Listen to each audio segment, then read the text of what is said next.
সংসদে সংসদে, রাজপথে রাজপথে, দিল্লি থেকে দিল্লি থেকে।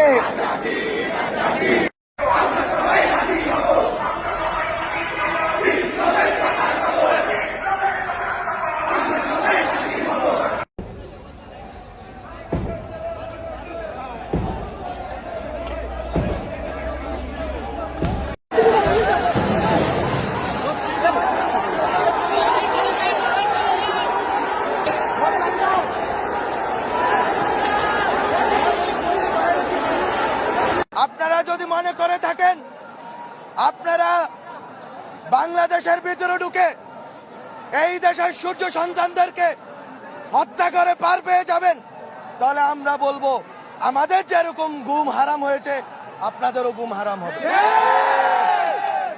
আমরা অলরেডি আমাদের মাথায় বাউন্টির মতো আমাদের বাউন্টি হান্টিং এর মতো আমাদের অবস্থা হয়েছে। আমাদের সবার মাথার দর নির্ধারণ হয়েছে, আর ঘরে বসে থাকার সুযোগ নাই।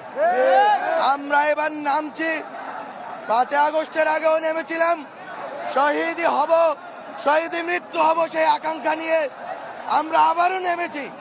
যদি মৃত্যু হয় আমাদের শত্রুদেরকে মোকাবেলা করে মরবো আমরা। এগুলো কোনো ফাঁকা বুলি না, আমরা জেনে গেছি আমাদের মৃত্যু অবধারিত, সুতরাং আর পিছপা হওয়ার সুযোগ নাই। আমরা এখনো আমাদের প্রতিবেশী দেশের গুড উইলের দিকে আমরা কিন্তু আর বেশি দিন তাকিয়ে থাকবো না। আমরা বলতে চাই এখনো হুঁশে ফিরেন। বাংলাদেশের ভিতরে যারা বাংলাদেশের বিরুদ্ধে ষড়যন্ত্র করছেন হুঁশে ফিরেন। আমাদের তরুণদের রক্ত দিয়ে আপনারা যদি মনে করেন আপনারা ক্ষমতায় আরোহণ করবেন, তাহলে সেই স্বপ্ন বৃথা যাবে। ধরো আপনারা বন্ধুরা ভিডিওটি দেখলেন, এই হচ্ছে বাংলাদেশে এখন নতুন পরিস্থিতি। তো বাংলাদেশে আবার নতুন করে কিন্তু গৃহযুদ্ধ লাগতে চলেছে। হ্যাঁ বন্ধুরা, ঠিক শুনেছেন, গৃহযুদ্ধ লাগতে চলেছে। তো এই মুহূর্তে বাংলাদেশের ছবি কিন্তু পুরোপুরি অগ্নিগর্ভ। বাংলাদেশের ছবি এই মুহূর্তে কিন্তু অগ্নিগর্ভ। কাল রাত থেকে শুরু হয়েছে আজকের দিন পর্যন্ত, এবং যে 32 নম্বর যে ধানমন্ডি রয়েছে, যেটা বলা হচ্ছে শেখ মুজিবুরের যে বাড়ি, সেই বাড়িতে একবার ভাঙা হয়েছে। আপনারা সকলেই জানেন 5ই আগস্টে। তো আজকেও কিন্তু সেখানে ভাঙতে গেছিলেন, এবং বিশ্বকবি রবীন্দ্রনাথ ঠাকুরের মূর্তি ভাঙা হয়েছে। আগেও ভাঙা হয়েছে, আজকেও ভাঙা হয়েছে, মানে কালকে রাতেও ভাঙা হয়েছে। এছাড়া কাজী নজরুল ইসলাম, তারও মূর্তি ভাঙা হয়েছে। এবং বলতে পারেন বাংলাদেশের যে সাংস্কৃতিক যে পীঠস্থান যাকে বলা হতো ছায়ানট, সেই ছায়ানটের উপরে আঘাত করা হয়েছে, এবং সেখানে চেয়ার টেবিল থেকে শুরু করে সব কিছু ভাঙা হয়েছে, এবং আগুনে জ্বালানো হয়েছে। সে তার নিজেদের দেশের ভিতরে তারা করতেই পারে, তাদের নিজের দেশের ভিতর তারা করতেই পারে, তাতে কিছু যায় আসে না। আমাদের কি এসে যায় বলুন? তাদের নিজের দেশের উপর ভিতরে যা করছে করুক। আগুন জ্বলছে আপনারা দেখতে পাচ্ছেন। এবং সবথেকে বড় কথা, প্রথম আলো, যে বাংলাদেশের যে একটা সংবাদ মাধ্যম আছে প্রথম আলো, তার বিল্ডিংয়ে পর্যন্ত আগুন লাগিয়ে দেওয়া হয়, এবং সেখানকার যারা কাজ করতেন ওই বিল্ডিং, মানে ওই সংবাদ মাধ্যমে, তাদেরকে কার্যত ক্রেনের মাধ্যমে নামানো হয়। ভাবতে পারছেন কোথায় চলে গেছে বাংলাদেশের পরিস্থিতি। আর এই সমস্ত ঘটেছে আপনারা সকলে জানেন উসমান হাদির। তো উসমান হাদির কিন্তু মৃত্যু হয়েছে সিঙ্গাপুরে। তো সিঙ্গাপুরে নিয়ে গিয়ে সেখানে মৃত্যু হয়েছে আপনারা সকলে জানেন। শুক্রবারে তাকে কোনো অজানা ব্যক্তি বা আননন ব্যক্তি গুলি করে চলে যান। এবং কেন গুলি করেন আপনারা সকলে জানেন। ইনি হচ্ছেন সবথেকে বেশি ভারত বিদ্বেষী ছিলেন, এবং 7 সিস্টার দখল করার কথা বলেছিলেন। তারপরেই কেউ জানেই না কারা তাকে গুলি করে চলে যান। কিন্তু তাদের এক পক্ষের দাবি যে ভারতবর্ষ থেকে গুলি চালানো হয়েছে, বা আরেক পক্ষের দাবি যারা গুলি চালিয়েছেন তারা বাংলাদেশেরই লোক, কিন্তু তারা ভারতবর্ষে চলে এসেছেন। তো বুঝতে পারছেন তো, দেখুন ভারতের দায় কাঁদেনি যে ভারতের লোক গিয়ে গুলি চালিয়েছেন। অ্যাকচুয়ালি গুলি চালিয়েছেন, যদি খোঁজ খবর নেওয়া হয় তো বাংলাদেশের লোকেরাই গুলি চালিয়েছেন। এবং কেন গুলি চালিয়েছেন তারও কিছু কারণ আছে। কারণ ইনি শুধুমাত্র যে তার নিজের বাংলাদেশেরই ক্ষতি করছে, এটা সাধারণ মানুষ কিন্তু বুঝতে পারছে, এবং বাংলাদেশিরাও বুঝতে পারছেন। কারণ বাংলাদেশের এক অংশের বেশিটাই যারা সাধারণ মানুষ, যারা সাধারণ নাগরিক, তারা কিন্তু এনাদেরকে দেখতে পাচ্ছেন না। কারণ এই সমস্ত কিছু হচ্ছে ভোটের রাজনীতি। আপনারা সকলে জানেন বাংলাদেশে ফেব্রুয়ারি মাসে ভোট রয়েছে। এবং আমি একটি কিন্তু খবর করেছিলাম, যেখানে দেখিয়েছিলাম যে এই যে নতুন যে দল হয়েছে, ছাত্র নেতাদের যে নতুন দল, সেই দলের ভোট পেলেও তাদের ক্ষমতা নেই বাংলাদেশে তারা শাসনভার পাবে, সেই ক্ষমতা তাদের নেই। কারণ সেই জনপ্রিয় বাংলাদেশের মানুষের কাছে তারা অর্জন করতে পারেনি। তারা সেখানে ছিল যে ভোটার যে সমীক্ষা ছিল বাংলাদেশের যে ভোটের সমীক্ষা ছিল, সেখানে আমি দেখেছিলাম তারা 3 নম্বরে আসছে, তারা আসছে 3 নম্বরে।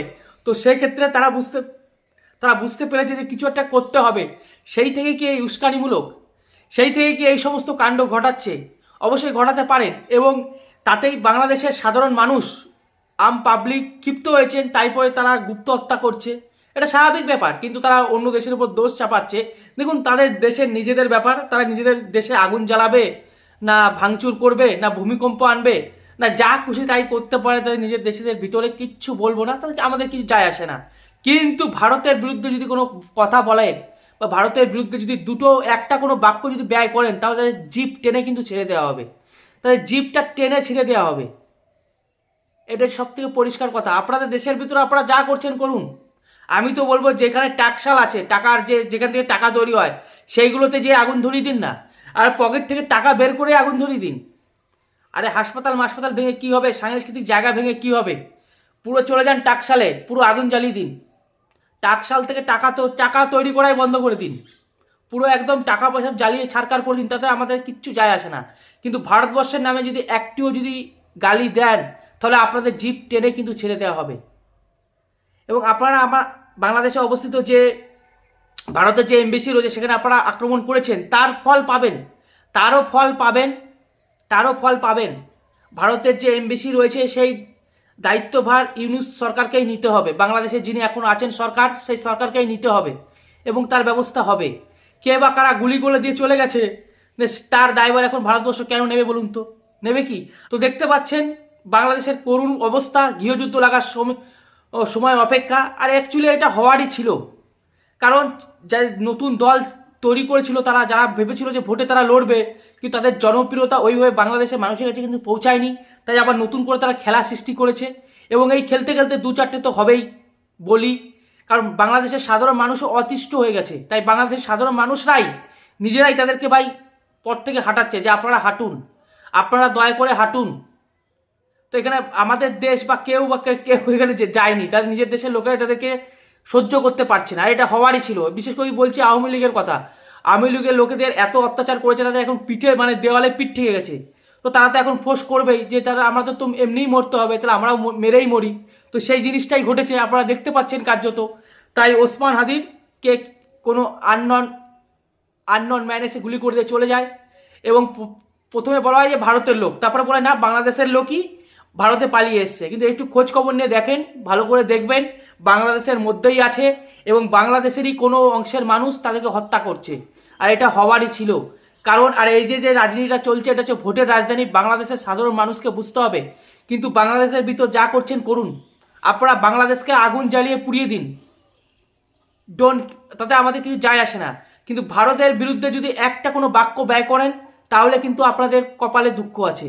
এবং আরেকটি কথা বলে দিচ্ছি, যে এই ঘটনার পরিপ্রেক্ষিতে এই যে আগুন জ্বলছে, তারই মধ্যে আরেকটি খবর পাওয়া যাচ্ছে, যেটা হচ্ছে একজন হিন্দু যুবক। তো যে কথাটি বলছিলাম, এই সমস্ত যখন অগ্নি সংযোগ হচ্ছে, আপনারা দেখতে পাচ্ছেন সেই ভিডিও, সেই মুহূর্তে আরেকটি খবর এসছে, সেটা হচ্ছে ধর্ম অবমাননার অভিযোগে ময়মোহন সিংহে হিন্দু যুবককে গাছে ঝুলিয়ে পিটিয়ে পুড়িয়ে হত্যা। সেই ভিডিও আমি আপনাদের সামনে দেখাতে পারবো না, সেই ভিডিও কিন্তু ইতিমধ্যে এসে পৌঁছেছে। তাকে প্রথমে মারা হয়েছে, কারণ সেই ময়মনসিংহে সে একটি কারখানায় কাজ করত। তো তারপর তাকে পিটিয়ে মারা হয়, এবং গাছে ঝুলানো হয়, এবং তারপর তাকে পুরানো হয় আগুনে তারপর তাকে পুরানো হয়। বুঝতে পারছেন যে তারা কিন্তু আন্দোলন তো করছে, আন্দোলন কি করছে জানি না, তারা তো ভাঙাচুর করছে, দেশের মধ্যে যা খুশি তাই করতে পারে, কিন্তু হিন্দুদের উপর তারা কিন্তু আক্রমণ করছে কার্যত। এতে স্পষ্ট যে হিন্দুদের উপর তারা আক্রমণ করছে কার্যত। এবং যেটা জানা যাচ্ছে, যে ছেলেটির নাম হচ্ছে দীপ, যতদূর সম্ভব দীপ নামে একটি হিন্দু ছেলেকে পুড়িয়ে মারা হয়েছে ইতিমধ্যে কিন্তু পুড়িয়ে মারা হয়েছে। তো আপনারা বুঝতে পারছেন যে তারা অ্যাকচুয়ালি তাই কাজে ভারত বিদ্বেষী করে, এবং এই একটি ছুতো পেয়েছে ওসমান হাদির মৃত্যুতে, সেটাকে কেন্দ্র করে হিন্দু যুবকদেরও কিন্তু মারার একটি প্ল্যান হচ্ছে, বা হিন্দুদের উপরও কিন্তু অত্যাচার বাড়ছে। এবং আমার মনে হয় এরপরে কিন্তু আরও হিন্দুদের উপর অত্যাচার বাড়তে পারে, আপনাদের কি মনে হয়? আপনারা অবশ্যই কমেন্টে জানান। যেভাবে যে এই ছেলেটিকে যেভাবে পুড়িয়ে মারা হয়েছে তাতে মনে হচ্ছে হিন্দুদের উপরে কিন্তু আরো কষ্ট বাড়তে পারে। আপনাদের কি মনে হচ্ছে আপনারা অবশ্যই কমেন্টে জানান। তো বন্ধুরা ভালো থাকুন, সুস্থ থাকুন, রাম রাম, ভারত মাতাকে জয়, বন্দে মাতরম, জয় শ্রীরাম।